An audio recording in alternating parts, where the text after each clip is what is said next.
देश को मोदी जी ने रास्ता दिखाया या मैट ने दिखाया, ये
मैं पहले बधाई दूंगा विजय को और उनकी टीम को। बगैर टीम के कुछ भी नहीं हो सकता है। उनकी टीम को कि उन्होंने आज रिस्पना के भविष्य से हमको मिलाया है।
Best to your organization, making a difference by being the difference.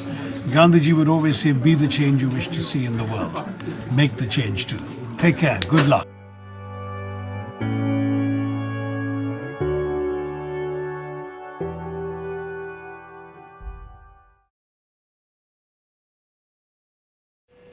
Good evening to everyone. This is to inform you that Mr. MC Mehta sir couldn't join us for the session that we had with Vasundhara Das ma'am and Almitra Patel ma'am due to some health reasons. But he was kind enough to let us have another separate session with him, and we have compiled both these sessions together. Mr. MC Mehta sir, as we all know, is a lawyer by profession and a committed environmentalist by choice, and he has made the fight to protect India's environment his unending mission.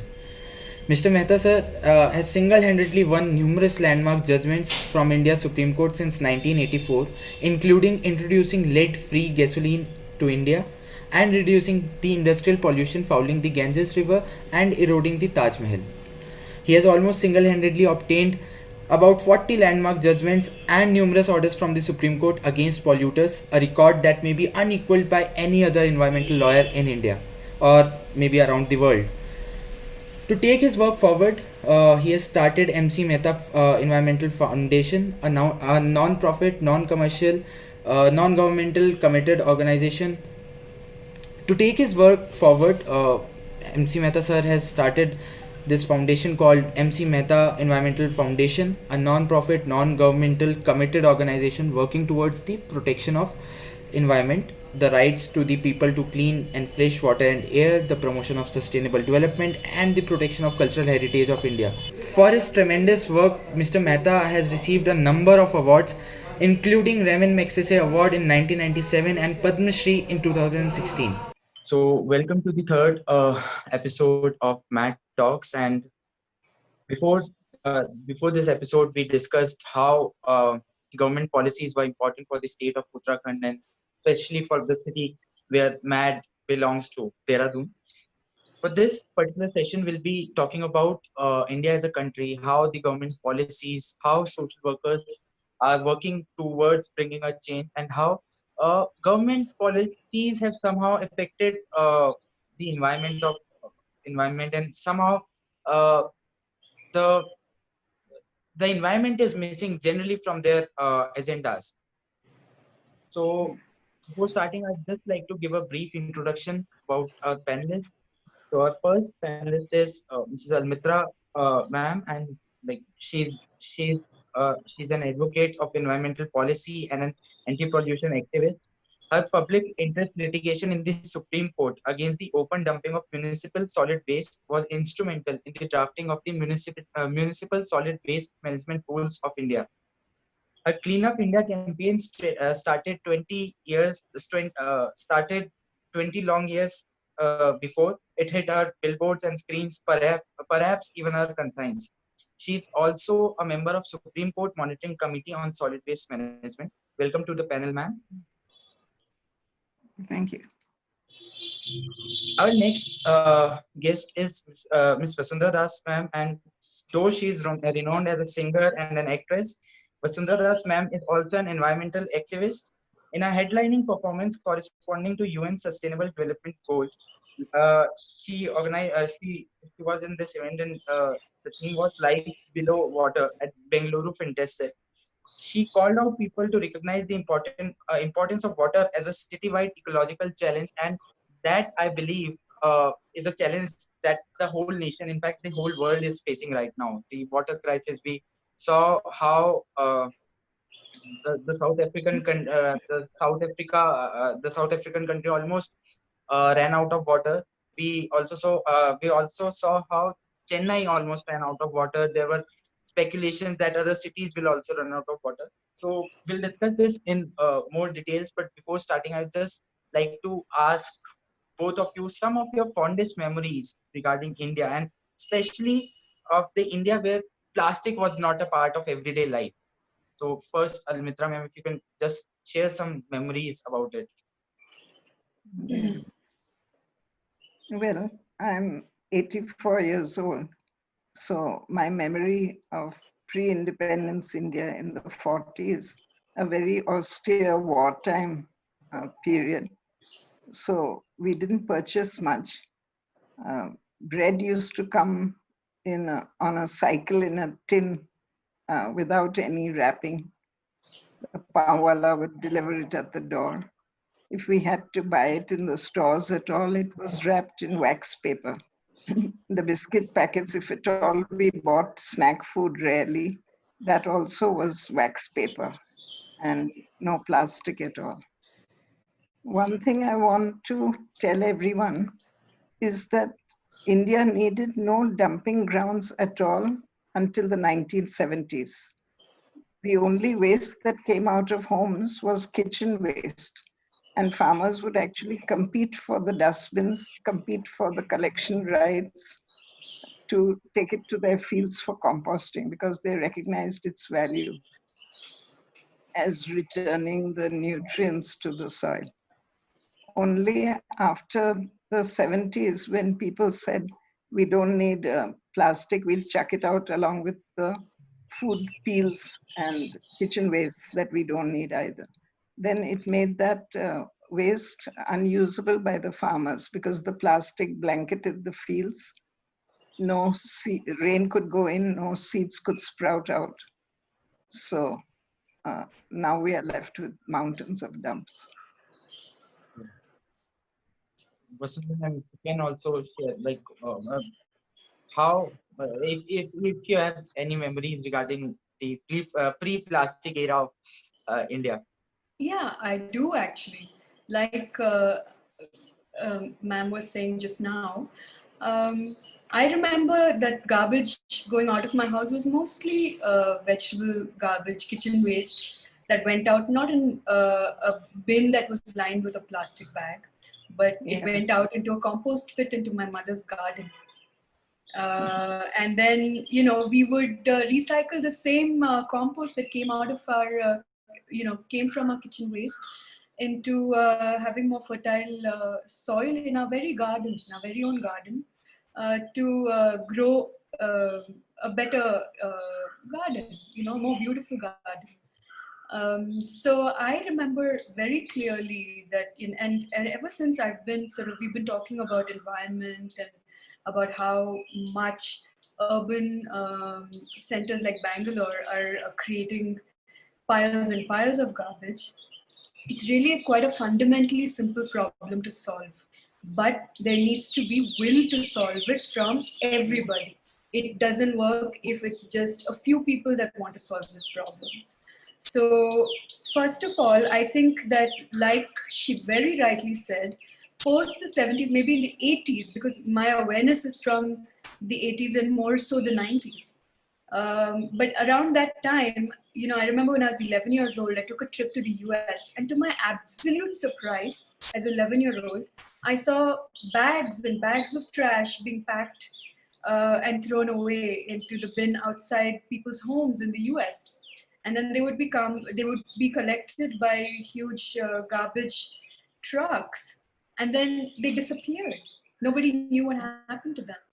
And then if I questioned my relatives with whom I was visiting, they really didn't care to know, you know. And so this was a very strange attitude for me, growing up the way I did in a house with a garden, and the way that we were dealing with our kitchen waste. And then when I came back, and as I grew older, I became more and more aware of the fact that we were borrowing this concept from them. We were now starting to find black garbage bags available in our markets, supermarkets. So along with all the good things that we adopted, we also adopted bad habits from the West. And these bad habits have stayed. And everybody has forgotten the good habits. Us, them, everyone. And here we are now trying to remind people who live within our own communities about the time when we were a recycling economy. You know, the newspaper that came home went away to some newspaper guy that gave you money for it. The beer bottles that you had at home went away back into recycling. Everything went into recycling. We were, people made a living off of recycling things.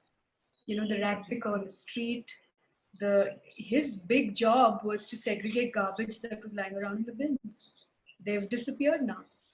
The bins disappeared because it wasn't fashionable to see bins on the end of the street in a city like Bangalore. So with these kinds of problems, we didn't come up with sustainable solutions when we needed to. And instead, I found that we were adopting bad habits from the West, and that has been the bane of our problem. We have forgotten who we are. We have forgotten our identity. We have forgotten how we have lived sustainably for thousands and thousands of years in India. Yes. In fact, Almitra ma'am, so you have been working for the in this field, and especially for the solid waste management. We see various landfills. For example, like we have this very famous or infamous landfill at Gazipur, the Gazipur landfill, which almost looks like a mountain from a long distance, but basically it's a landfill and it's a mountain of garbage. So, ma'am, how can we reverse this psychology, this carelessness, and how can we bring down that old legacy of mountains of waste almost everywhere now? That they are almost visible everywhere now in the country.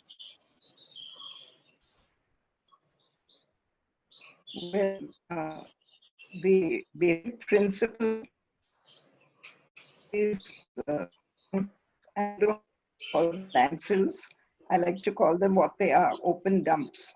So these are open dumps of mixed waste with a lot of flammable plastic rejects in it, burning and smoking, and also generating methane and leachate, which we don't see going into the groundwater. So the principle of bringing down these dumps is to unmix what shouldn't have been mixed in the first place in our homes.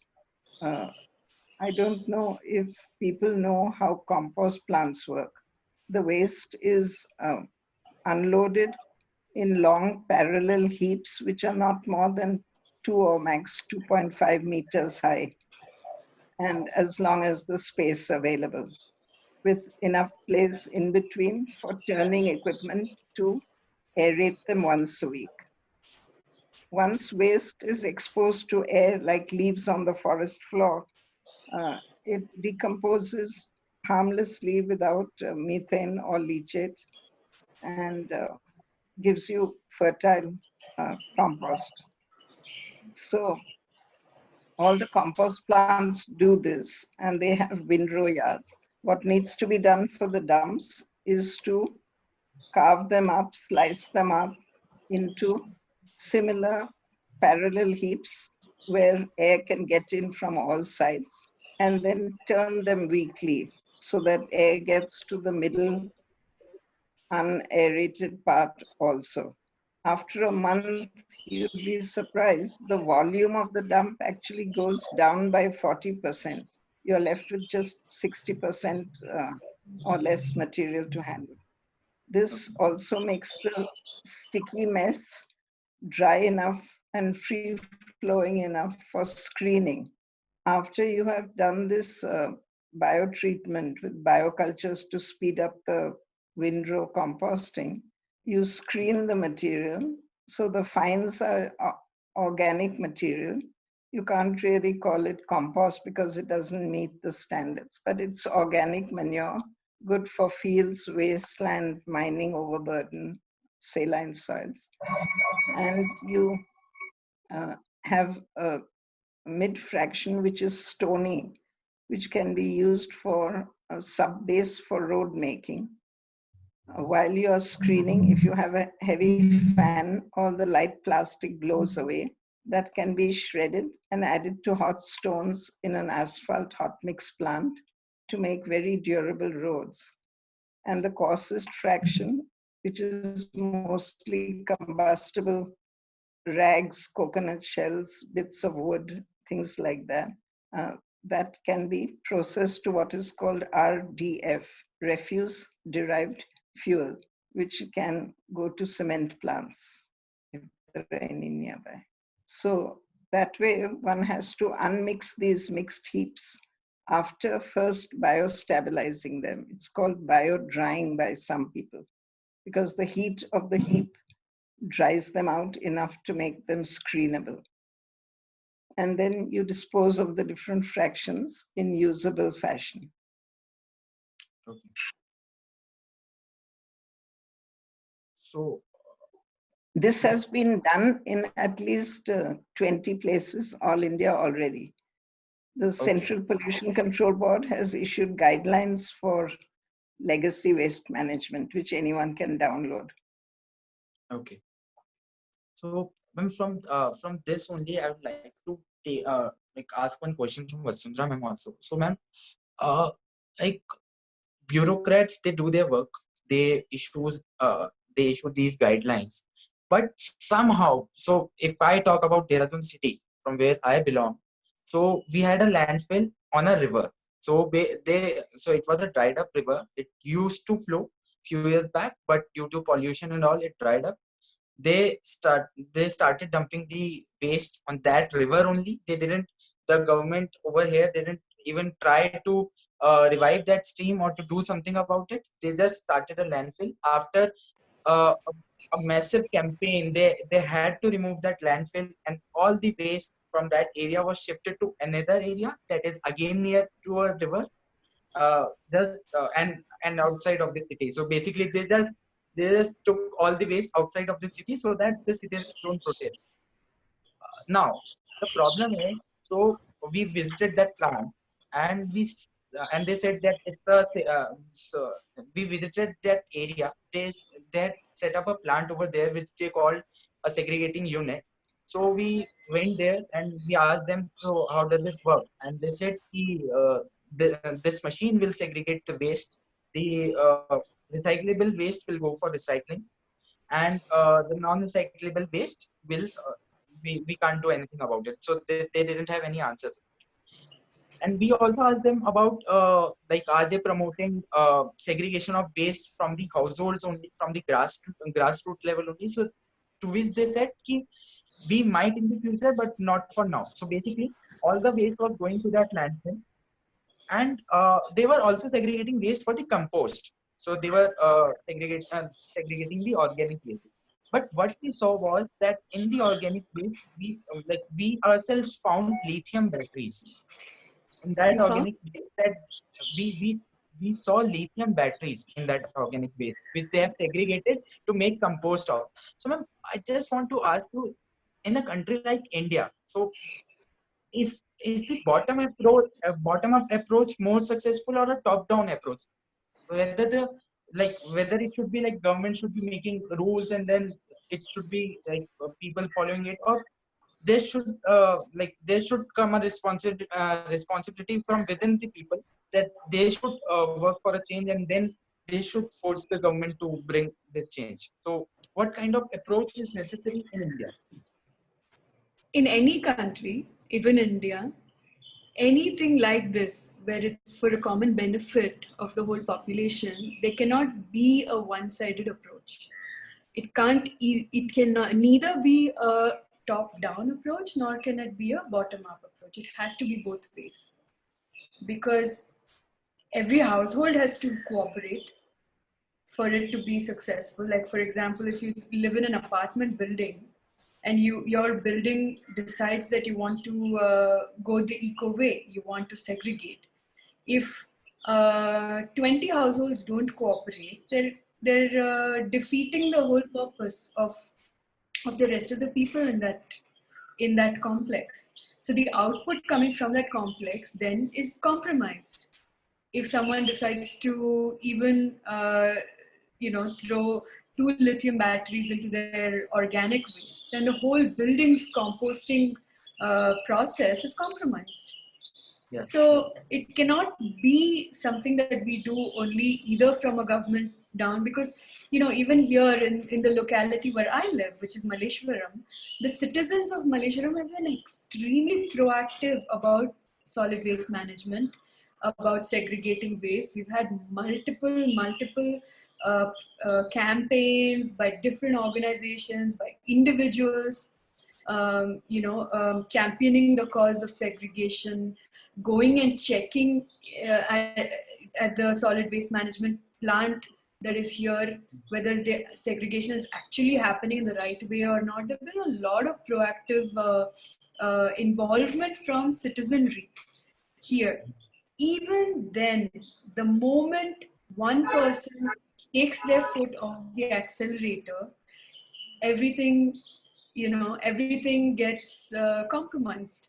So, for example, 3 years ago, there was a lot of heightened activity here, or 4 years ago, a lot of heightened activity. There were lots of conversations around local elections about what the elected representatives were going to do about enforcing solid waste management. Because, while majority, maybe 60 or 65% of citizens of Malleshwaram are proactive, they want to do it. They want to reduce their waste.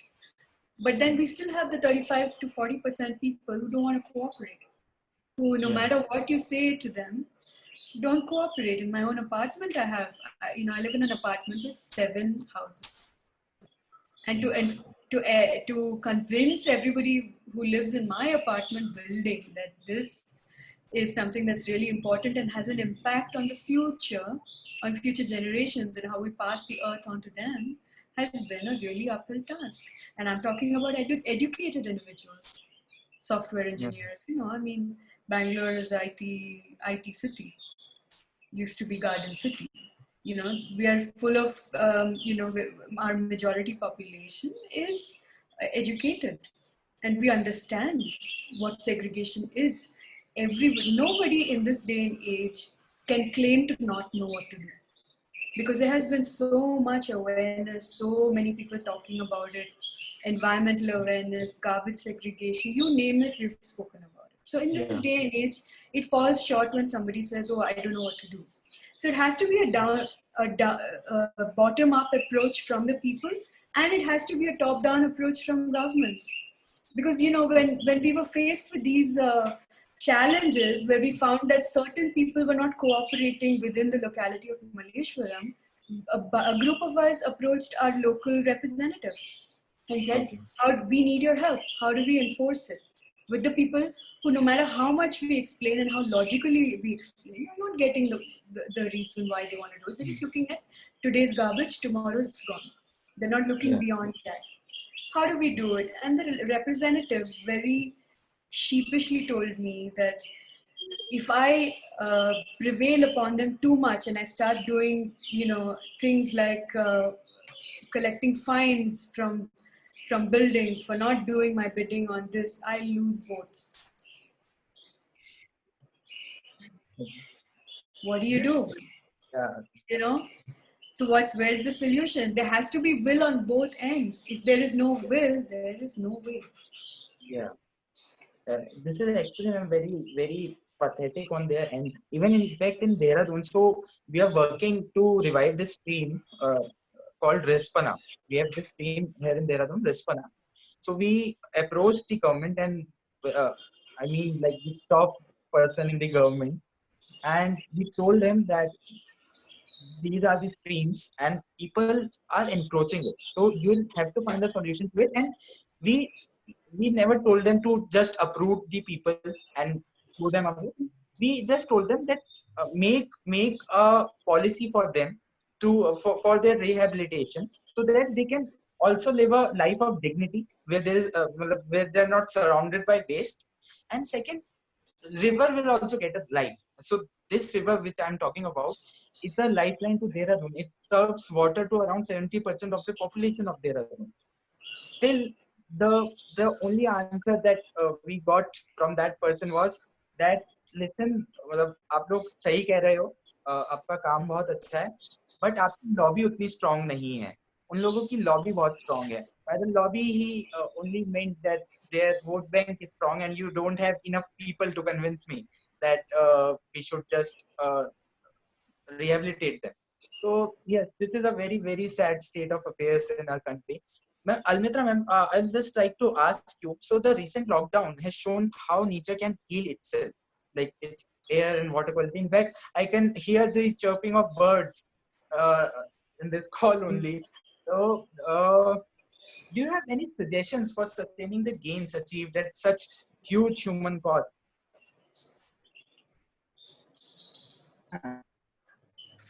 I'd like to give 3 suggestions for sustaining.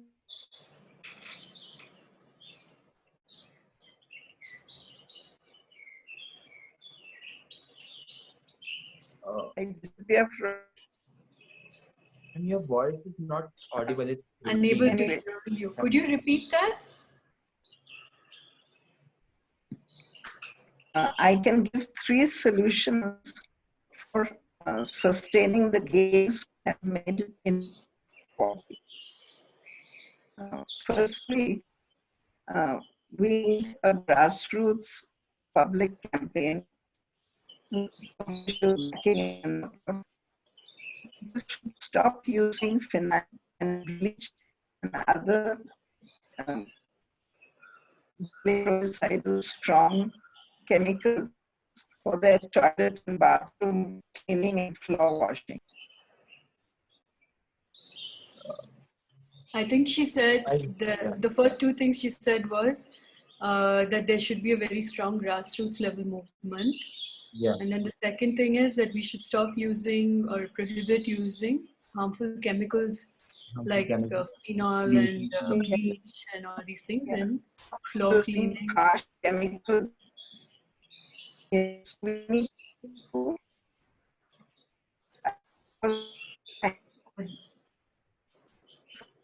Audio is not working. Yeah, your audio is not audible.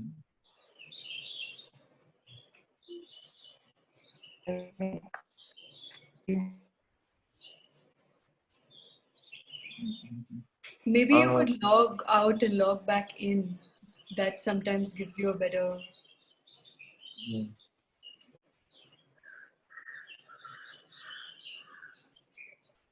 In fact, I would also like to ask the MAT team members here in the call if you can just assist Almitra ma'am with this. Asmita, if you can please like talk to her and like suggest her what to do. Mm.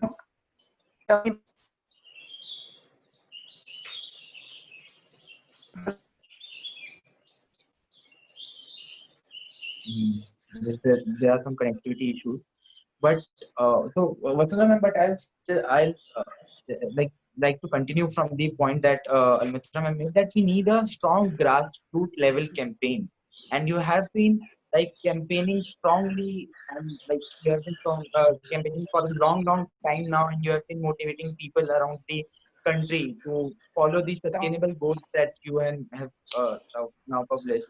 So how do you think that that how big a role the youth has to play in this grassroots level campaigning? See, you see the situation is like this. I think Almitra is still Yeah. trying to finish her point. Uh, Maybe you could. Asmita, can you please assist Almitra ma'am with this? I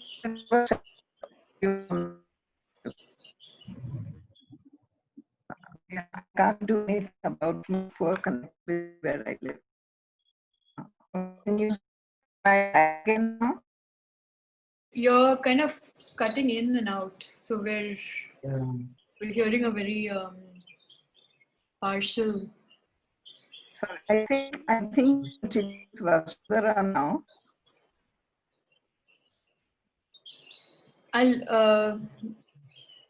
Shall I continue to answer your question?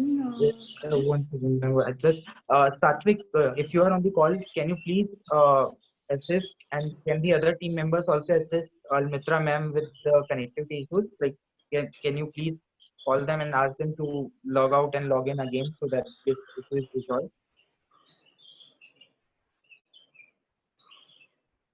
Hello, Karindya, were you saying something?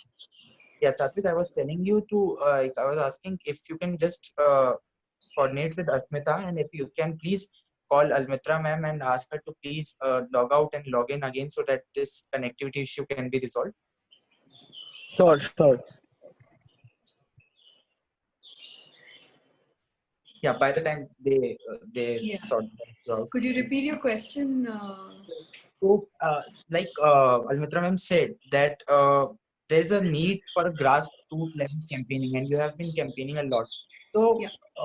I just want your opinion on the role of youth and the youth organization. So, in recent time, many youth organizations have come up. We ourselves are a youth organization working in Dehradun. So, if you could share a message for the youth, and how important is their role in bringing this change? So it's really important. I mean, that's a no-brainer. This planet is yours. You're going to take it forward. You're going to be living in it in the future. So you have maximum stake in this, in the health of the planet, more than me, more than people who are older than me. And the situation is this, quite simply put. Until I think our grandparents' generation, and until maybe to a certain extent, until the 80s and 90s, we were still okay in India. We were not polluting, we were recycling, we were using a lot of renewable options, so to speak. Then for the period of maybe 30 years in between, we have been living a very different kind of lifestyle. We have been aping the West. We have been much more non-recycling, much more tending towards not using renewable options, for large reason because there weren't too many options of renewable technologies available to us. See, for me, I'm an exception because my mother worked at the Indian Institute of Science in a department called um, Center for Sustainable Technologies. So from a very young age, there was talk about renewable energy, solar energy, wind power, this, that. There were all these conversations going on the dining table in my house. Yeah. So I was Yeah. fortunate enough to be in that environment where, my friends of my mother's were scientists who were working on renewable options, understanding renewable technologies, understanding the stake of the future generations, and taking forward technologies that were not going to be wasteful. Yeah. So we have to contend with this 30 years of wasteful existence. So that means that the younger generation now, the youth, as you say, since you have the maximum stake in this problem, have to really take it upon yourselves to convince people to reform their lifestyle. And that's going to be the most difficult task in this whole thing, is getting people to leave convenient new habits and go back to older habits that were better for everybody. How do you do that? Now that's something that, we are a country of very many young people. Yeah. And so if all of us take it upon ourselves to reform our households and the way we are dealing with what we throw away, what we don't throw away, what we recycle, what we reuse, what we refurbish, then there's a way to reduce what's going out into a landfill. Then there's a way to understand how we can stop polluting our rivers. Right now, when I come to your beautiful state on a holiday, I'm aware, and I don't want to come to your state and pollute, but how many people like me have that idea? How many, and when you look at numbers in this country, a small population of a small state is a population of a small country elsewhere. So you can imagine the magnitude of any given problem.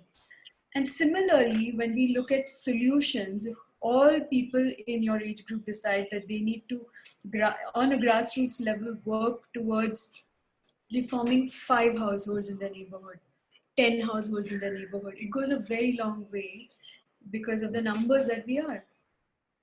Maximum number of young people in a country, anywhere in the world.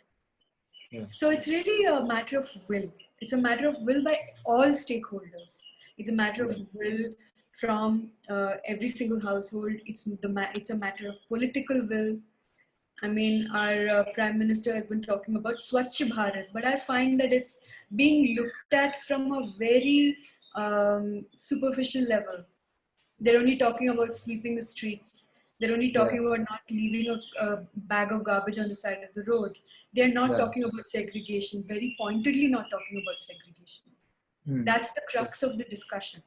If you want to talk about a real and honest to God Swachh Bharat Abhiyan, it has to start from every single garbage bin in every single household.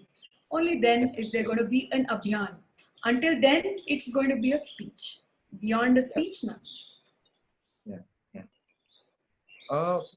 You said a very valid point that about the Swachh Bharat campaign. That is, I guess Almitra ma'am has joined, so I'll just continue. If ma'am, Almitra ma'am, can you hear us? Yes. Can you hear me?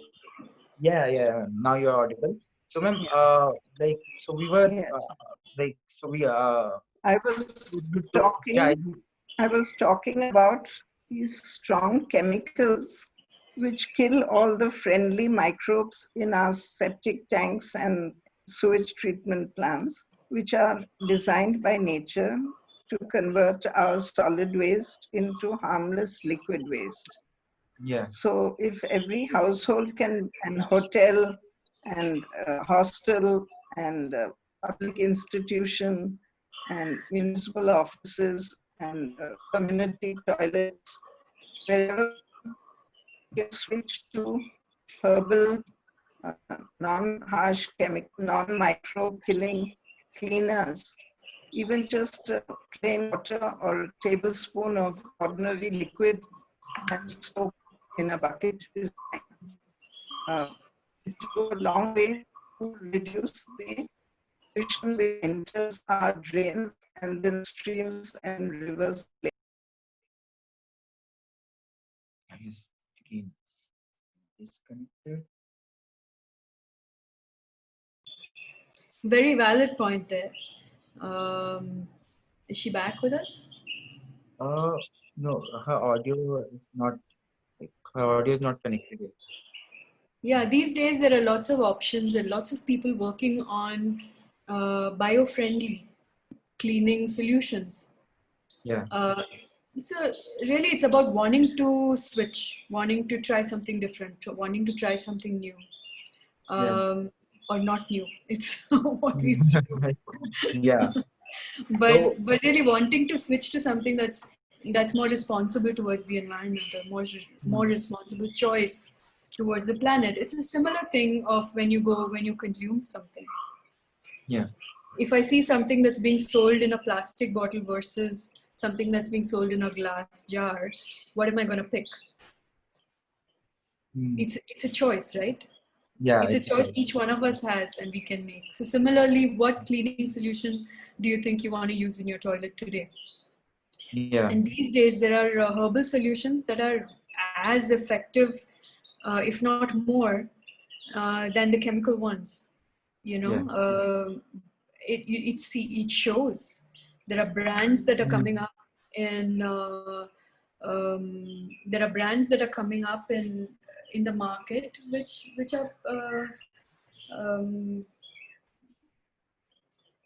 are giving effective solutions. Yeah. It's not like they're herbal, therefore not as effective as chemical.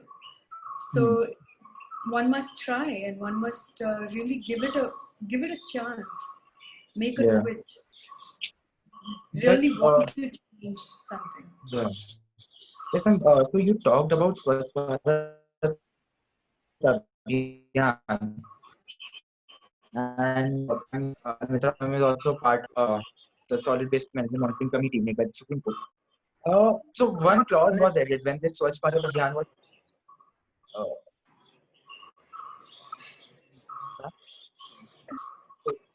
when this Swachh Bharat Abhiyan was started and solid waste management rules were again revised, they came up with this one thing that can be producer responsibility.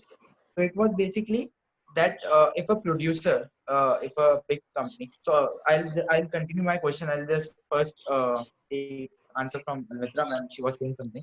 So yes, ma'am, you're telling us something.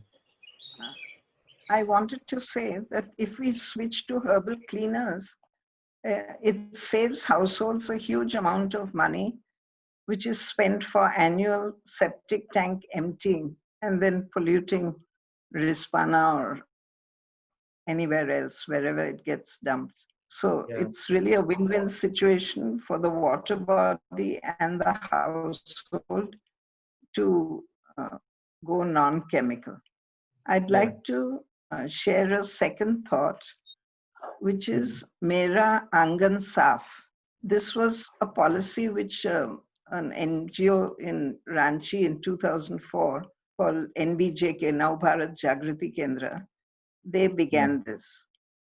They told the citizens, your area is filthy. If you'd like it to be clean, we'll give it a one-time cleanup.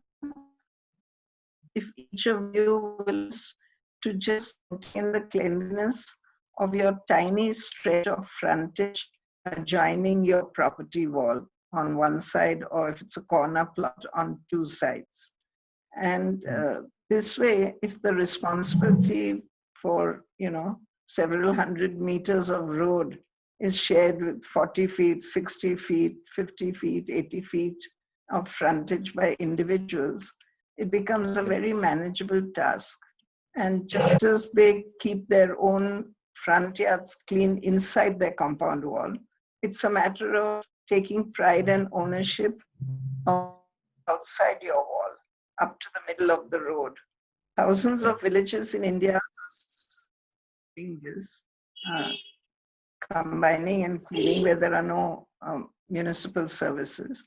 And Chandigarh, to my pleasure, in '94, ladies in satin salwar kameez and gold jewelry were all out there in the street with water buckets and brooms, chatting and cleaning their roads spick and span.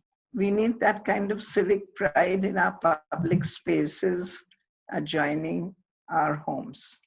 So if the if the urban local bodies pass a resolution for Mera Angan Saaf with citizen support and then enforcing, each one will be able to prevent others from dumping in their little frontage, and the whole area can be cleaned.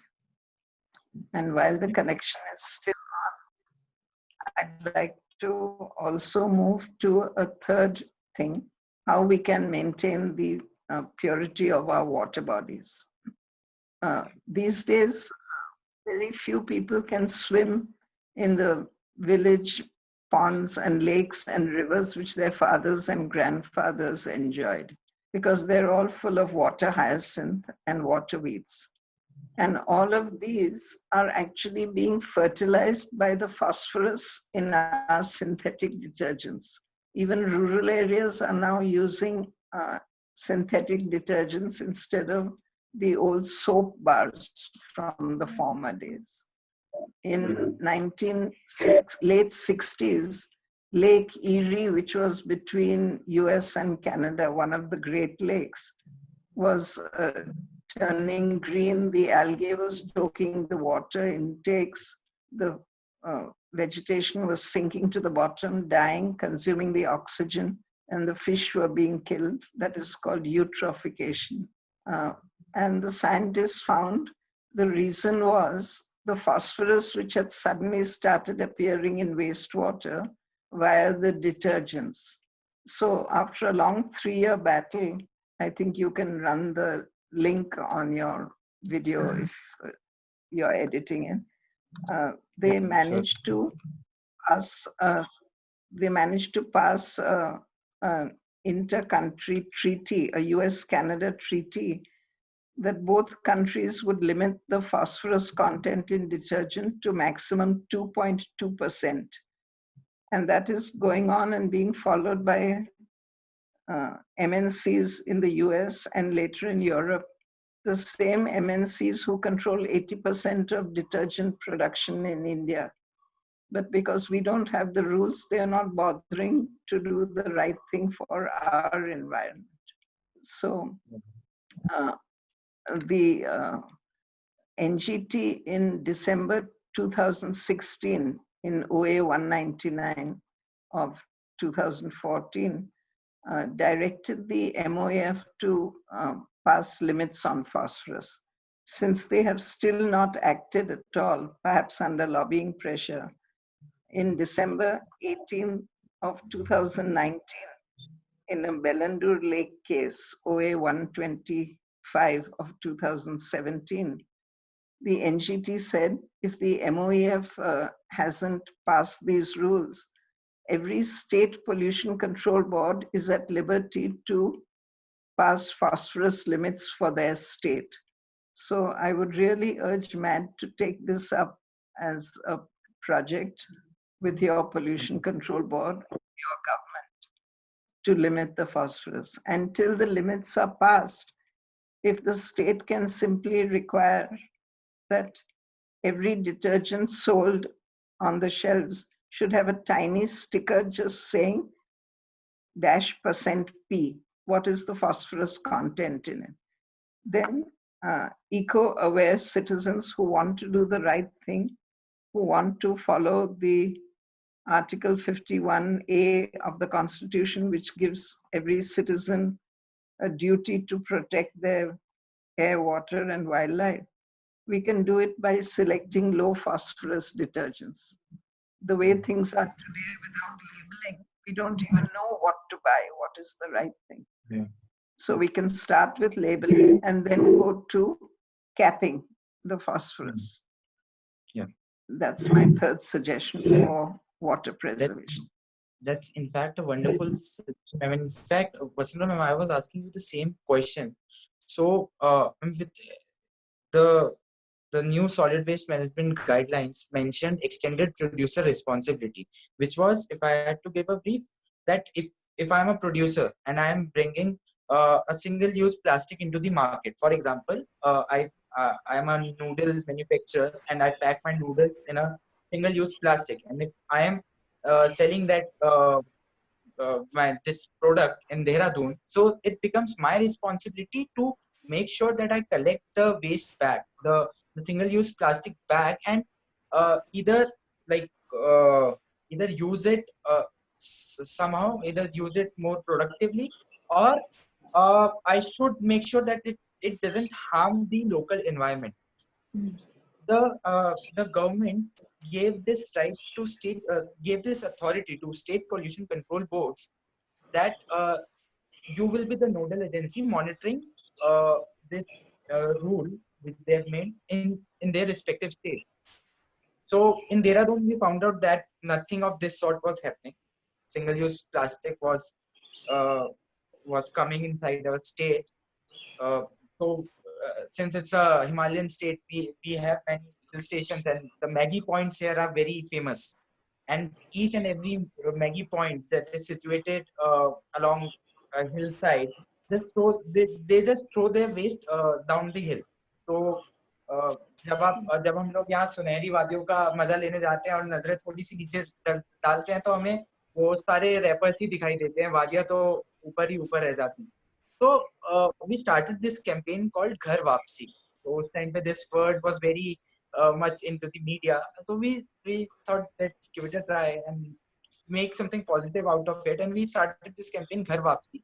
We collected all the waste. We collected waste from each and every spot. We cleaned up all the Maggie points, all the tourist destinations, and we segregated the waste and sent it back to their respective companies.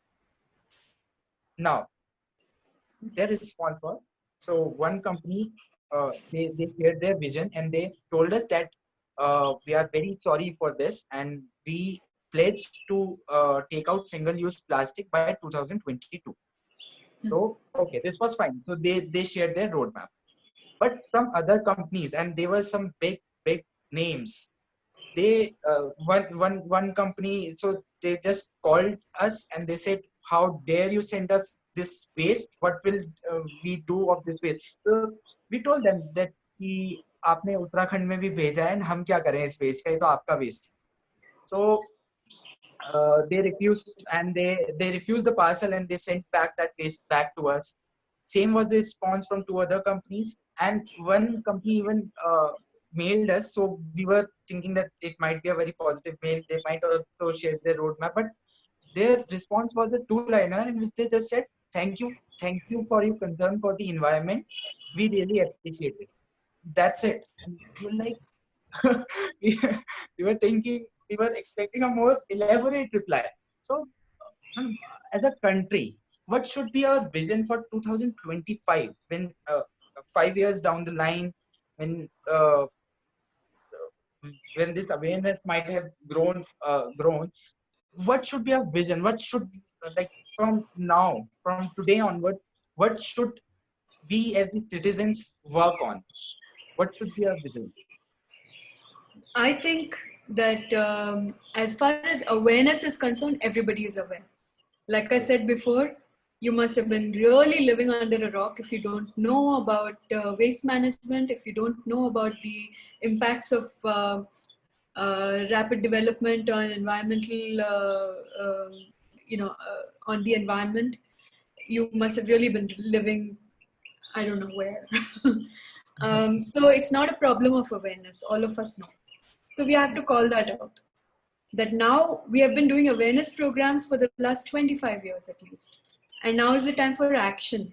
In fact, it's too late, but then still it's a time for action. So there has to be a will from every stakeholder, because all of us are stakeholders in this, every single one of us. So there has to be a real will from every single section of society to do something proactive and positive towards a better environment by 2025, if that's what we're stipulating our vision to be until. We need more transparency from our government regarding policies regarding developmental policies, the impact of development on our green resources, our forests, our lakes, our air, our earth. So we need them to be more transparent and allow us to know, and maybe even have citizen bodies to be consulted every single time that there is something that needs to be implemented as far as development, especially with respect to environmental impact is concerned. Somebody needs to sign off on it from the citizen's point of view, which I don't think is there now. Then again, we need a much greater will from our government to retain green cover. Our forests are shrinking, roads are being built smack bang right through endemic forests and treasure troves like the Western Ghats. People are indiscriminately cutting trees through there to build roads, so that there is greater access between mines, the mines of Ballari and the port of Mangalore, So this kind of indiscriminate decision making cannot continue. There has to be some citizen body that needs to sign off on it again. So there needs to be much more involvement with the people of the country, because you do claim to represent us as a government. So then really walk the talk there. As far as people are concerned, like I said, it's every single one of us is a part to play in this whole thing. We have to segregate. And so organizations like you, MAD, need to laterally grow. You can't, there is no, we don't have the luxury of being local anymore. You have to laterally grow across the country or inspire other organizations like yourselves, and then decide to take a grassroots level approach. 10 houses per young person or 20 houses per young person. Make the people accountable for the garbage segregation that they are claiming to do. Be ambassadors and propagate the things that Almitra said. Encourage people to use bio products rather than chemical oriented products that are going to go and finally pollute groundwater, the earth. Then encourage women, young women from MAD can encourage other women to look at sustainable means to manage their menstruation. Sanitary pads are a very big problem in pollution. So you need to propagate the use of biodegradable sanitary pads. You need to propagate the use of the menstrual cup. You need to propagate the use of other healthier options, which are even better for health for young women or older women, whatever the case may be. Seriously abolish single-use plastic. Single-use plastic is supposed to be abolished, but it's still in use. I walked down to the market, everyone from the flower lady to the vegetable vendor, everyone's got some single-use plastic, like a wad of bags hidden somewhere underneath. They're all using it. If you went to the market without a bag, they'll whip it out. Yeah. So so single-use plastic should be banned. The making of it should be banned. It should not be available for people to buy. People and organizations and localities that are found not cooperating, who are found polluting, who are found not, carrying forward decisions that are made at the local level should be penalized. And you shouldn't be hearing things from your local representative saying they won't vote for me next election. I'm sorry. Yeah. They have to be implemented. That just won't work. That won't do. We don't have the luxury of time anymore. There have to be legal ramifications and criminal action against people. Then we need to come up with viable solutions to air pollution problems. Our government does not give incentives to companies that are manufacturing electric cars. Where is the sense in that? We have a local company right here in Bangalore that used to manufacture electric cars, Reva. There was no real government incentive because they were being eco-friendly. There has to be a very clear government policy to support businesses that are giving eco uh, um, friendly solutions, that are giving renewable energy solutions to traditional energy problems. We have to phase out or transition coal and carbon based industries into renewable energy, into using renewable energy. We have to gradually phase out cars that are using petroleum and gasoline into using electric power. We have to use wind power. I mean, right here nearby in Chitradurga, it's one of the windiest places in the world, and you'll see there are tons and tons of windmills. We have to encourage companies like that, companies that are manufacturing windmills, putting up windmills, using, you know. So really, there has to be a real sort of drive to make the shift. And we need to definitely encourage our farmers not to use chemical pesticide. Yeah. I know this is a very tough one, because farmers are now very much accustomed to using chemical pesticides, and the earth has just been poisoned. You can see that in the number of cancer cases in the hospitals. People consuming vegetables and fruit that have been sprayed left, right, and center with chemical pesticides are landing up ill, which is fueling another big industry, the pharma industry. You know. Yeah. So that's again, you know, we need to go back and work with farmers and say there are other ways to work. Yeah. In fact, we were having this discussion with Vanna Shiva ma'am yesterday, and like she was telling us about the organic farming. So she is very much against this hybrid farming or the modern ways of farming, as they say. So she was telling us that how it is still possible, and how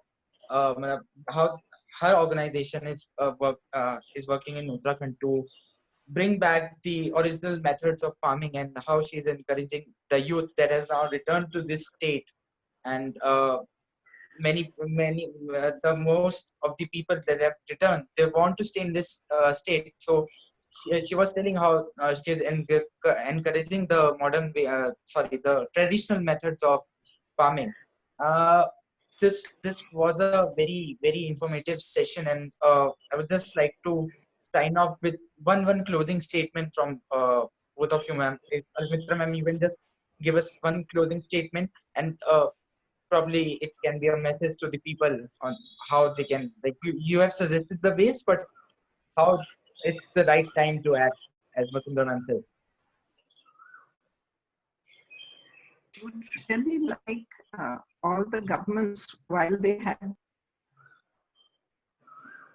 Man.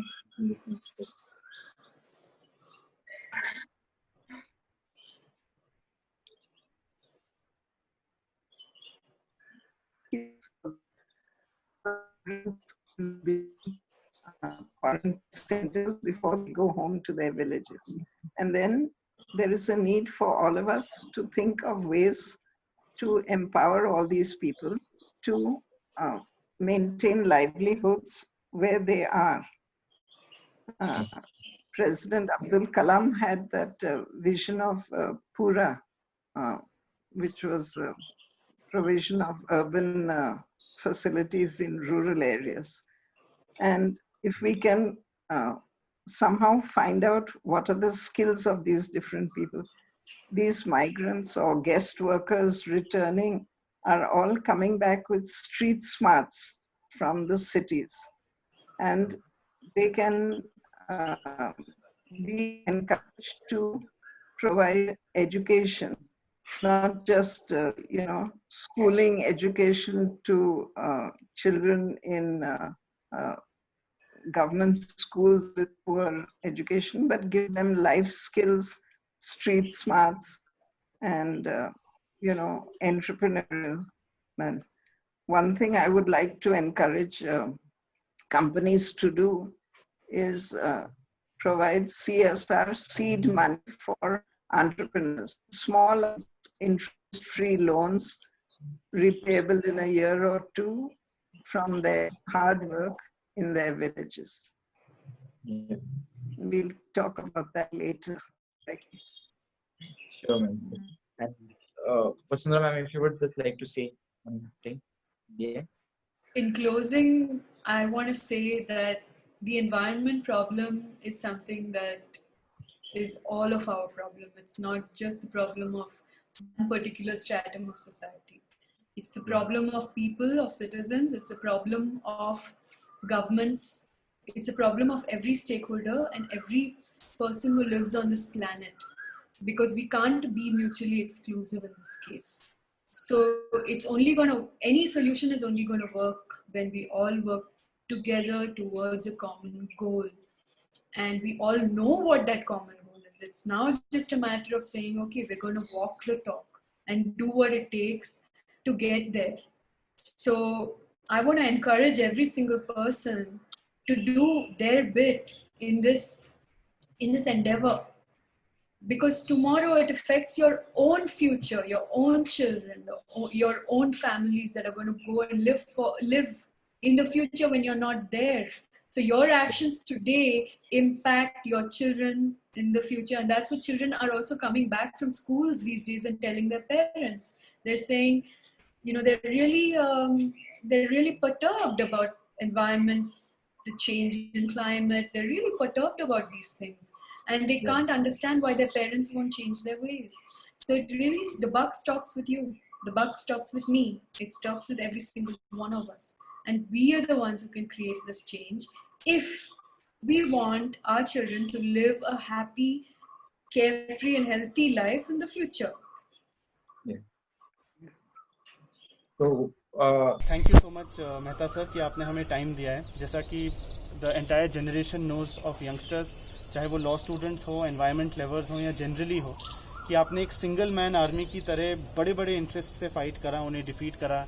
Taj Mahal का colour अगर आज भी protected है वो आपकी वजह से है. वेल्लोर के सिटीजन्स के लिए जो आपने किया, जो आपने जो है MC मेहता वर्सेस कमलनाथ का भी केस किया, वर्सेस यूनियन ऑफ इंडिया का भी केस किया, पूरा एनवायरमेंटल लॉ डॉक्ट्रिन आपने एस्टैब्लिश करी है. आज फिर से एक बार 5 जून आया है, वर्ल्ड एनवायरनमेंट डे की सब लोग बात कर रहे हैं, एंड हमारी मैड ऑर्गेनाइजेशन के भी 9 ईयर्स पूरे हो रहे हैं. तो आपका क्या मैसेज है sir to all youngsters, law students and normal students alike? आप उनको क्या कहना चाहेंगे ऑन एनवायरमेंटल कंजर्वेशन सर? मेरा तो ये है कि हमें 5 जून जो है इस साल में एक बार ही नहीं मनाना चाहिए. हमारी लाइफ में जो है वो हम रोज़ाना ऑक्सीजन लेते हैं, हम जल जो है पीना होता है, और फिर हमें जो है वो रोज़ाना जो है वो हमें नेचर में ही रहना होता है. तो जब हम पर्यावरण की बात करते हैं तो ये पर्यावरण एक दिन में तो पूरे साल में एक दिन अगर हम कहते हैं कि उससे जो है हम पूरे दुनिया को बचा पाएंगे, वो तो असंभव है.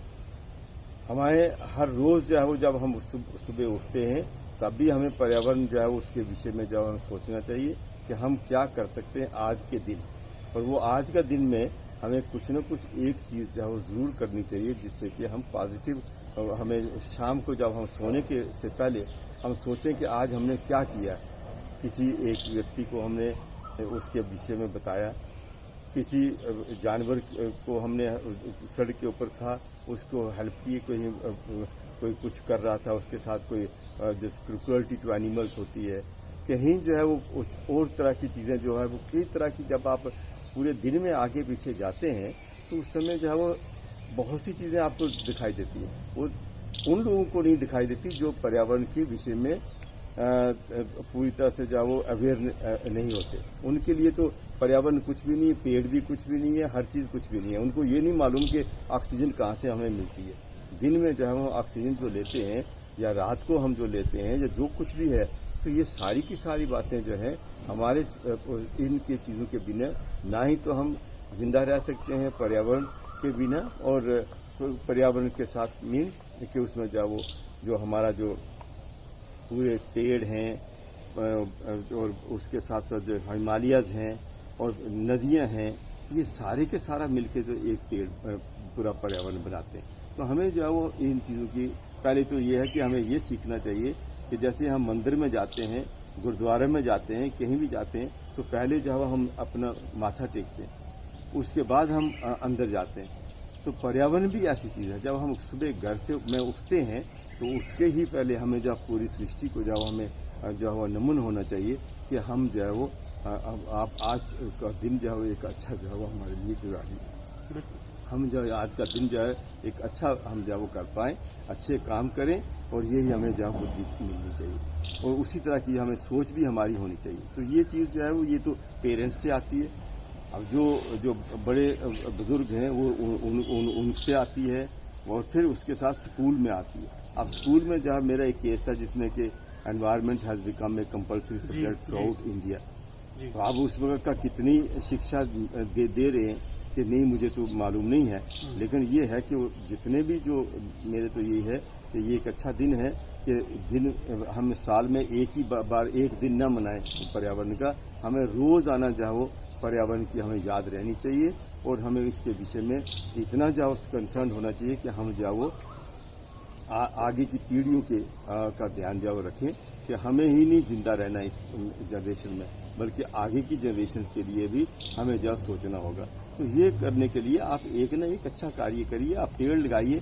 पेड़ जो है वो अपनी लाइफ में मैंने तो हजारों पेड़ लगाए हैं और लगाने का उन लोगों को मोटिवेट किया है, और ऐसा हुआ वो आज जब कहीं भी हम जाते हैं तो वहाँ पे वो पेड़ देखते हैं तो कहते हैं सर आपने तो ये पेड़ जब 20 साल पहले लगाया था, और ये पेड़ है यहाँ का, और ये पेड़ जो है वो ये 20 साल पहले लगा था।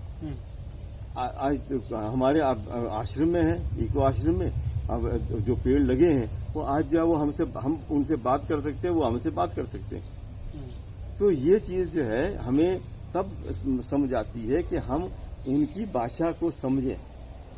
वो हमारी भाषा को तो समझते हैं, अगर आप कुल्हाड़ी लेते हैं तो वो आपकी हमारी भाषा को इमीडिएटली समझ आ देंगे, लेकिन अगर हम उनको जल देते हैं या किसी छोटे पौधे को तो वो आपको जब वो तब समझ आएगा कि ये मेरा मित्र है। तो हमें पेड़ों का से मित्रता करनी है, हमें पर्यावरण के साथ, चाहे वो नदियां हैं, नदियां जब आप देखिए अभी पैंडेमिक से आया है तो अब तब तो सारी नदियां हो गई हैं, साफ हो गई हैं। अब हम रोजाना क्यों नहीं करें? गंगा जी जो है यहाँ से बहती हैं, और गंगा जी जो है वो ये कोई साधारण नदी भी नहीं है।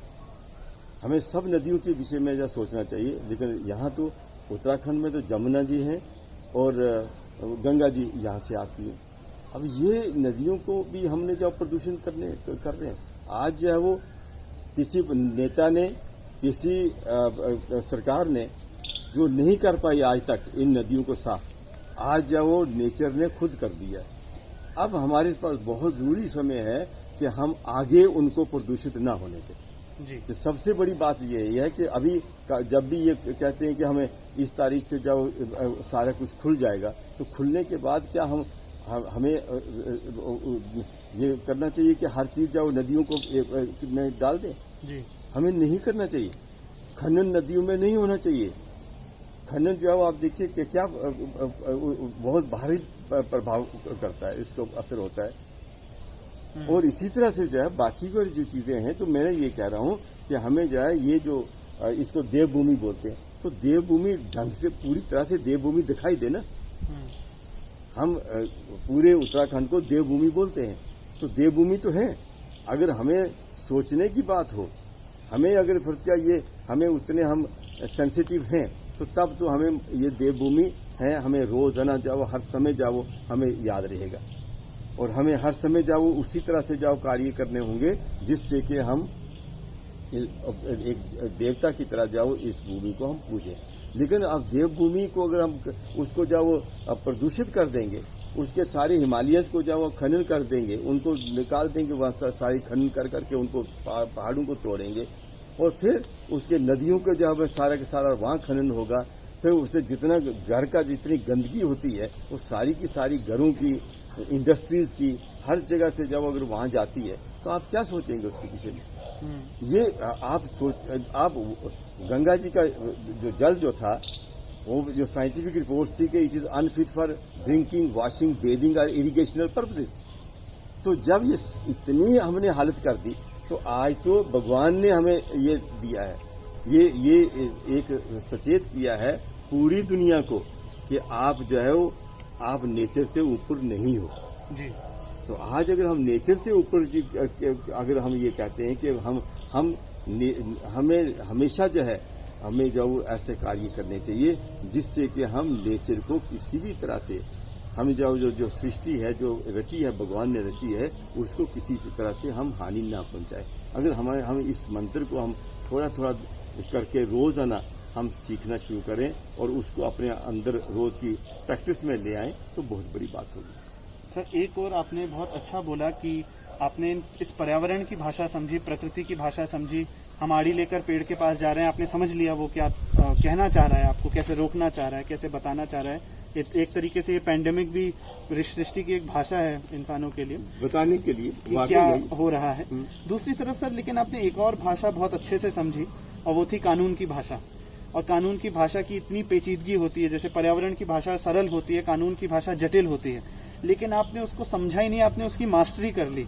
एक के बाद एक मुकदमे आप करते गए, लोग मुकदमों से भागते हैं। एक एनवायरमेंटल केस पकड़ के लोगों का लगता है प्राण ले लिए उस केस ने उसके, अब वो बाहर जाना चाहता है। लेकिन आपने ताजमहल से लेकर करिकुलम तक आप हर फील्ड में एक्टिव रहे।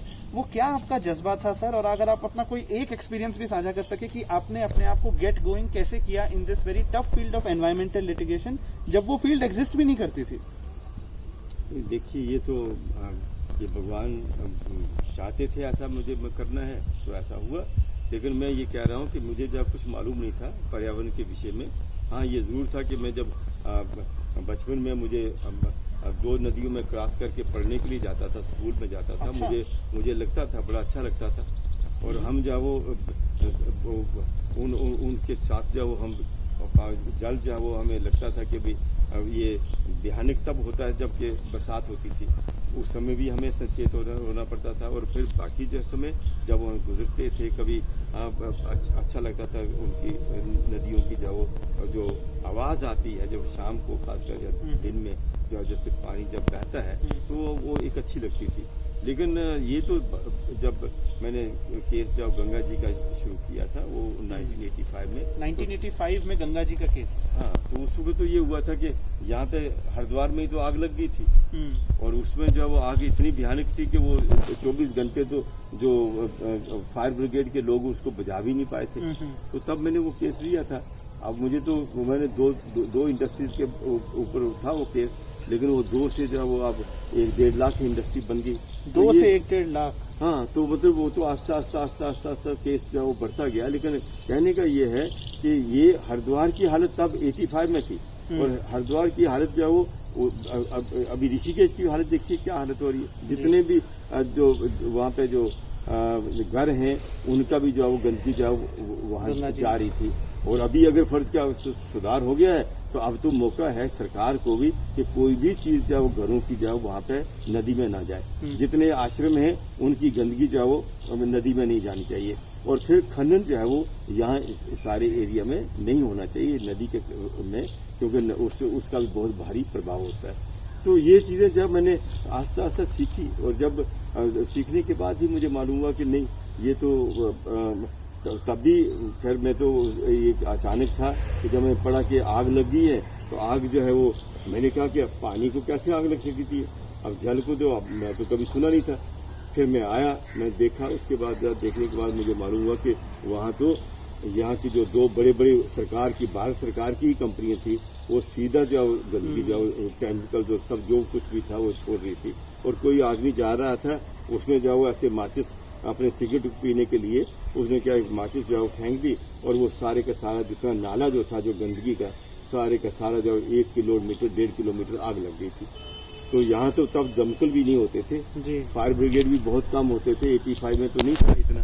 तो अब तो उस वक्त में उन्होंने हरिद्वार से कहाँ से मंगवाए और फिर खैर वो 24, 25 या 30 घंटे लगे होंगे वो उनको जब आग जब बुझाई थी। तो तब से फिर मैंने फिर वो केस लिए सारा कुछ किया। तो मेरा ये कहने का कि चाहे हम माँ गंगा की बात करें, चाहे जमुना जी की बात करें, ये तो हमारी धरोहर हैं और नर्मदा हैं। और तो सर, आप में ये शक्ति कैसे आई कि आपने जैसे गंगा जी का केस लिया लेकिन आप वहीं नहीं रुके, आपने उसके बाद जो है वेल्लोर के लोगों की मदद करी, आपने ताजमहल की मदद करी।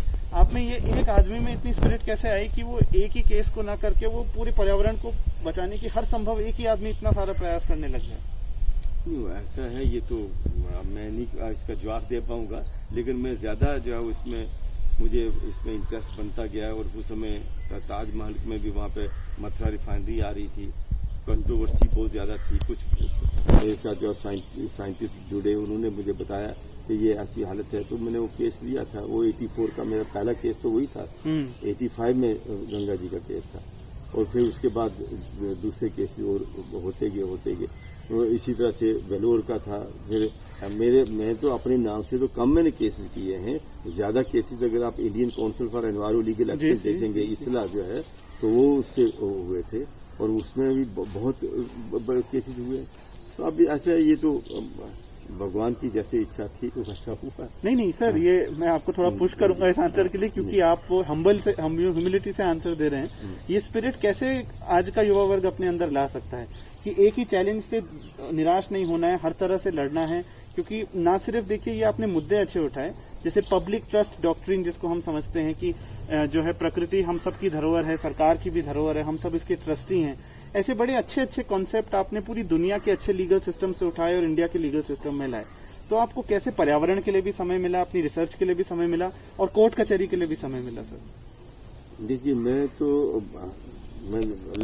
आप देखिए, जब आदमी जो है वो किसी चीज को करना चाहता है तो फिर वो 18 घंटे भी काम करना पड़ता है। 18 घंटे आपने काम किया है? तो वो होता है। जब आप जब वो जैसे भी है आस्ता जितना भी है, और रिसोर्सेज भी चाहिए। अब मेरे पास तो कोई रिसोर्सेज इतने ज्यादा तो थे नहीं कि भाई मैं जो बहुत भारी अमीर व्यक्ति था कि मेरे पास जो पैसे जो वो आ रहे थे तो मैं, या कोई मुझे फंड कर रहा था, तो कोई इसमें तो कोई बात था नहीं। पर कोशिश तो हुई होगी सर आपके ऊपर प्रभाव डालने की? नहीं, वो तो बहुत ज्यादा हुई। तो वो तो एक बार नहीं हुआ, बहुत कई बार हुआ। और लोगों ने जाओ तंग करने की कोशिश की, उन्होंने जाओ मीटिंग जो थी उनको डिस्टर्ब करने की कोशिश की और बहुत धमकियां फोन पर आती थी। वो दुनिया भर की अभी भी ऐसा चलता रहता है जी। लेकिन ऐसा है कि देखिए, अगर हम इन धमकियों से चलते जाएंगे तो तब तो फिर जीवन वहीं पर एक ही जगह में बैठ के गुजारना पड़ेगा हर व्यक्ति को। और खासकर मैं जो हमारे जो नौजवान लोग हैं उनसे मैं ये कहना चाहता हूँ कि आज जो है आप एक फेंस के ऊपर मत बैठिए। आप अगर एक फेंस के ऊपर बैठ के आप तमाशा ही देखते रहेंगे तो तब जो है वो आप कुछ नहीं कर पाएंगे। अगर आपने पर्यावरण की लड़ाई लड़नी है तो उसके लिए आपको फेंस से, उस किनारे से उठ के आपको नीचे जाना पड़ेगा। और जब फिर उसमें देखना पड़ेगा, चाहे आपको प्राकृतिक में कोई भी चीज हो, पहाड़ों में जाना है तो आपकी नजरें उसी जगह तेज होनी चाहिए कि वो चीजें देखने के लिए, और सीखना भी चाहिए आपको। अच्छे लोगों के साथ जाओ, आपकी संगत होनी चाहिए। और फिर इसी तरह से जब नदियों में आती है तो नदियों में भी आप जब जाते हैं तो मैं जरूर जाऊँ गंगा जी में डुबकी लगाने के लिए जरूर जाता हूँ। ऐसा नहीं जब भी मैं होता हूँ, लेकिन उसके साथ पहले जो है मेरी नजर पड़ती है कि यहाँ कहीं कूड़ा तो नहीं है, यहाँ तो वो चीजें तो नहीं है, वहाँ वो तो नहीं है, वो कूड़ादान में डाल दिया। लेकिन हमें कूड़ादान तक ही नहीं डालना, बल्कि ये भी देखना कि कूड़ादान जो गंदगी है वो कहाँ जा रही है, हमें वहां तक पहुंचना है। तो इसलिए उसके लिए जो आप अपने जो कुछ लोग जो है एक ग्रुप बनना चाहिए, और वो ग्रुप जो है वो आगे जो है इस तरह से काम करे। आप डून वैली की हालत देखिए, ये डून वाली वैली जो है वो खत्म हो जाएगी अगर हम इस तरह से यहाँ का, जहाँ पे टेम्परेचर जो है 44 तक जा रहा है, तो ये आप बताइए कि क्या बनेगा यहाँ का। तो डून वैली जो है यहाँ पर तो इतना ज्यादा जो है वो हो गया है, प्रेशर हो गया है कि इसको जो है वो डीकंजेस्ट करना या इस तरह की जो चीजें जो और नए प्रोजेक्ट लगाना वो करना कोई फायदा नहीं होगा। और पहाड़ों को भी जो है वो इतना जो किया जा रहा है, उनको नहीं, पहाड़ों को तो बचाना चाहिए हमें। और पहाड़ों के जितना हम उनसे छेड़छाड़ करेंगे उतना ही वो नीचे आएंगे, और फिर लोग भी जो अपने आप को सुरक्षित महसूस कर रहे। अब वो पहाड़ों से जो पलायन होता है वो कहाँ जाएंगे, वो नीचे आएंगे। अब नीचे जाओ, अगर आगे ही पॉपुलेशन नहीं है, यहाँ पे पानी का अब ग्राउंड वाटर जो है वो मुझे बताया गया था कि यहाँ पे 300 फुट नीचे है, 400 फुट नीचे है। अगर ये 400 फुट नीचे पानी जो है वो देहरादून वैली में अगर हो जाता है या 300 फुट होता है तो ये बहुत गलत बात है। ये तो हमारे जो शासक हैं उनको देखना चाहिए कि चिंता उनको होनी चाहिए कि पानी आप कहाँ से लाओगे। आप पानी जो है वो आगे तो हमारा तो पानी इतना ज्यादा होना चाहिए कि वो पानी जो सरप्लस पानी जो है जो लोग दूसरों को जिनको नहीं मिल रहा है उनको जाना चाहिए, उनको मिलना चाहिए। लेकिन हर जगह में हमें एक जंग लड़नी है, ये कोई आसान बात नहीं है। और पूरे देश में हमें यही नहीं कि भाई एक दून वैली की बात करनी है। दून वैली तो जहाँ हम रहते हैं उसमें जो हमें पहली चिंता होनी चाहिए कि अगर हमारा घर ही साफ नहीं है तो हम एग्जाम्पल क्या देंगे दूसरों को जी। तो इसलिए पहले तो घर हमारा साफ होना चाहिए और घर जो हमारा सुरक्षित भी होना चाहिए पर्यावरण की दृष्टि से। तो अगर ये चीजें हो जाती हैं तो हम जब आगे जो है फिर हमें आसपास की जो स्टेट्स हैं उनको देखना चाहिए, और या जितने बाकी का जो एरिया जिसमें हम नहीं कवर कर सकते उसमें जाना चाहिए। तो ये तो यूथ का पहला बनता है, और इसके लिए तो इसीलिए तो सुप्रीम कोर्ट ने कहा कि environment shall be A compulsory subject through out. तो स्कूलों के बच्चे जो है उनको जो सिर्फ जो वहाँ पे पिक्चर दिखाने से कोई फायदा नहीं बनेगा। स्कूल टीचर्स को चाहिए कि उनके जो स्कूल टीचर्स होते हैं तो उनको चाहिए कि इन जगहों में ले जाएं जिसमें कि बच्चे चाहे उनको मालूम भी हो कि भाई हमें जाओ हमें हमेशा ऑक्सीजन मास्क पहन के या ऑक्सीजन लेने के लिए हमें इन जगहों में जाना चाहिए, ना कि आर्टिफिशियल ऑक्सीजन हमें लेनी चाहिए जी। अपने सिलेंडर लेके मैंने देखा है, मेरे पास एक व्यक्ति आए थे, बहुत बड़े व्यक्ति थे वो, तो उन्होंने मुझे कहा टाइम लिया, उन्होंने मुझे कहा कि मैं मिलने के लिए आया। मैंने कहा क्या बात है, तो कहने लगे जी मैं तो कहने लगे नहीं मैं आप बताइए। मैंने कहा कहाँ रहते हैं, क्या है क्या नहीं। तो उसको जब वो अस्थमा की बीमारी हुई तो तब उसके बाप को ये मालूम हुआ कि मैं जाके बाहर तो निकलूं कि मेरे बच्चे को क्या हुआ। मैं उनको कहा कि आप अपने बच्चे के लिए तो आपने चिंता कर ली, जो दिल्ली में जो बाकी के बच्चे हैं उनकी क्या चिंता कोई करेगा। तो हमें जो बाकी के बच्चे हैं उनकी भी तो चिंता करनी है। तो उन्होंने कहा सर आप छोड़ दीजिए बातों को, मेरे तो आप इसका मैं हल बताइए। मैंने कहा तुम फिर बच्चे को मेरे पास भेजो। तो बच्चा आया मेरे पास इको आश्रम में। अब इको आश्रम भी आया, लेकिन वहाँ दिल्ली में भी आता रहा, और दिल्ली में हर रोज 2-2 घंटे वो आता था। वो बहुत क्योंकि एयर कंडीशन स्कूलों में पढ़ता था, बहुत अमीर का बच्चा था, तो क्या करोगे आप। तो अब वो मैंने उनको कहा, मैंने कहा बच्चे उसको पहले बच्चे को कहा, मैंने कहा आप अपने एयर कंडीशनिंग को तो छोड़ दो पहले। मैंने कहा अगर आपने करना है तो आप ऐसा करो, अब जब मैं जाऊंगा तो आप मेरे साथ जाना। वो दूसरे 2 बार वो मेरे साथ गया। उसने जब देखा तो उसके बाद उसने खुद ही माँ बाप को कहा कि मैं तो एयर कंडीशनिंग बंद करवा दी उसे। अच्छा। तो ये चीजें जो है वो एक बच्चे को जागरूकता आ गई, माँ बाप हेल्थ पर भी फायदा हुआ। नहीं, फायदा बहुत ज्यादा हुआ कि आप, और फिर वही उनके जो फादर थे वो आए मेरे पास, उन्होंने कहा जी आपने क्या जादू कर दिया। मैंने कहा मैंने क्या जादू कर दिया, मैंने तो कुछ नहीं किया। आपको बच्चा आपका सुधार हुआ है। कहते नहीं वो तो कहता स्कूल में भी मैं बंद करवा दूंगा एयर कंडीशनिंग, ये क्यों चलते हैं ऐसा, ये है वो। तो ये इसका मतलब हुआ कि आप जो है वो बच्चे में शिक्षा उससे पहले नहीं थी, वो इन्फॉर्मेशन नहीं थी। अब जब उसको मिलना शुरू हुई वो खुद दमा का मरीज बन गया था, और वो दमा भी खत्म हो गया, और उसकी जो वो हेल्थ भी होने लगी, और उसका वो एक साधन बन गया कि दूसरों को भी समझा पाए। तो ये चीज होती है। बहुत अच्छा सर, आपने इतना हमें टाइम दिया। और बस मैं सर एक लास्ट में मैसेज अगर आप दे सकें, हम लोग 9 सालों से पर्यावरण संरक्षण पर कुछ काम कर रहे हैं, युवाओं का ग्रुप है, मैड ऑर्गेनाइजेशन है, जस्ट एक शॉर्ट मतलब एक कॉन्ग्रेचुलेटरी मैसेज अगर आप दे सकें 9 इयर्स के। नहीं, आपने नाम ही अच्छा रखा है। मैं जब ये नौजवान लोग हैं वही पागल होते हैं, तो बाकी उसके बाद जब वो नहीं कोई पागल बन सकता। तो आपको तो मेरे अनुसार ये है कि सबसे पहली प्राथमिकता जब हम डून में रहते हैं तो डून के ऊपर हमें देनी चाहिए जी। और दूसरी बात यह है कि डून एक वैली जो है ये एक इंटेलिजेंसिया यहाँ पे रहता है, बहुत बुद्धिमान लोग रहते हैं यहाँ पे। यूनिवर्सिटी जो है वो एजुकेशन का हब है ये बना हुआ। और फिर भी अगर यहाँ पे जो है वो अब जल जो है वो 300 फुट के ऊपर से मिले या 500 फुट के ऊपर मिले, तो इसका मतलब कुछ ना कुछ तो खराबी है। अच्छा, यहाँ का जो फॉरेस्ट कवर है वो कम हो रहा है। अब लॉ है कि कोई पेड़ को काट नहीं सकते, लेकिन वो काटे जा रहे हैं, रातों रात काट देते हैं, दिन में भी काट जाते हैं। तो मेरा ये कहने का है कि हमें कुछ आप अपने ग्रुप के द्वारा अगर आप ऐसा करते हैं तो आप जो अच्छा होगा कि बच्चों को स्कूलों में उनको कहिए उनका कैंप जो है वो लगे, उनको जो वो और इस तरह की एक्टिविटीज़ में जाएं, ताकि वो जिस तरह से वो बच्चा जो है वो एयर कंडीशन स्कूल में उसने कहा कि मैं तो कहूँगा कि नहीं, हम अब हमारे जा रहे हैं अपने उनको मिलने के लिए स्कूल वालों का अथॉरिटीज़ को, क्या हमें एयर कंडीशनिंग चाहिए, हमारी फीस कम कर दो लेकिन हमें एयर कंडीशनिंग नहीं चाहिए।